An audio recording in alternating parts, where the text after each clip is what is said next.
Very good momo frame. वो तो बड़ी फास्ट फास्ट लेने लकड़ियों के साथ।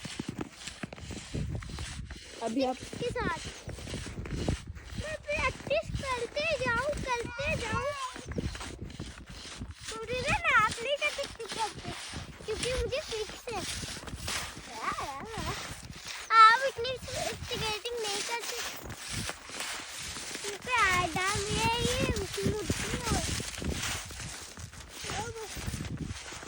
वो देखो उर भी आ रही है आपके पीछे।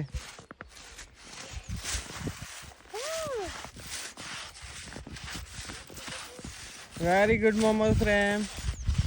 वो देखो बेटे, वो बहना भी ले रही है, भाई भी ले रहा है, वो स्टिक के साथ। मुझे भी तो स्टिक चाहिए ना जी।